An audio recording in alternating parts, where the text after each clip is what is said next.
தாண்டிக்குடி அப்படின்னு சொல்லக்கூடும். இந்த கொடைக்கானலுக்கு போகிற வழியில் இன்னொரு பகுதி தாண்டிக்குடி. இது வத்தலகுண்டிலிருந்து இன்னொரு பகுதியாக இருக்கக்கூடியது. இந்த தாண்டிக்குடினாலே நமக்கு தேன் தான் ஞாபகம் வரும். தேனும் தினைமாவும் செந்தமிழும் முருகனுக்கு உகந்ததுன்னு தான். அந்த தாண்டிக்குடி தேன் இனிப்பதற்கு 1000 காரணம் இருந்தாலும் என் முருகனே காரணங்கிறத அந்த இடத்துல வலியுறுத்து. அதாவது தாண்டிக்குடி தேனே, ஒரு மனைவி கடும் கோபமாக இருக்கிறார், தாண்டிக்குடி தேனேன்னா உருகிடுவாளாம், அவ்வளோ சுவை பொருந்தக்கூடியது. அந்த தாண்டிக்குடியிலிருந்து தான் முருகன் பழனிக்கு தாவுனதாக சாஸ்திரங்களும் இதிகாசங்களும் இருக்குது. எதுக்குமே ஆதாரம் வேணும் இல்லையா? இன்றைக்கி நீங்கள் தாண்டிக்குடியில் போய் பார்த்தீங்கன்னா அங்கே இருக்கக்கூடிய முருகன் முருகனுடைய பாதச்சுவடு பாறையில் இருக்குது.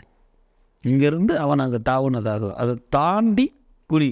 சார் இதில் என்ன சார் விசேஷம் அப்படின்னா, நிகழ்காலத்தில் சில குழந்தைகள் ஒரு இடத்துல உட்கார மாட்டான், ஒரு இடத்துல குண்டியை போய் உட்கார மாட்டான் சார் அப்படின்னு சொல்லுவாங்க. அது அந்த மாதிரி துருதுருன்னு இருக்கக்கூடிய குழந்தைகளை தாண்டிக்குடியில் போய் இருக்கக்கூடிய முருகனை செவிச்சா அந்த குழந்தையினுடைய வேகம் குறையக்கூடிய அற்புதமான நிகழ்வு.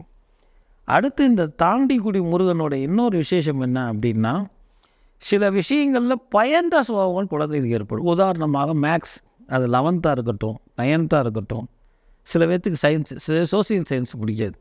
ஒரு கட்டத்தில் இருந்து இன்னொரு கட்டத்துக்கு முயற்சி பண்ணுவதுடைய இன்னொரு சூட்சமாக பேரும் தாண்டின்னு பேர். அது இதை கடக்கணும், இதுவும் கடந்து போகும்னு சொல்கிறோம் இல்லையா?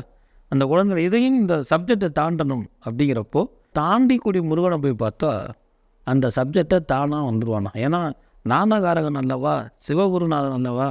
அப்படி அருமையான ஸ்தலம் இந்த தாண்டிக்குடி.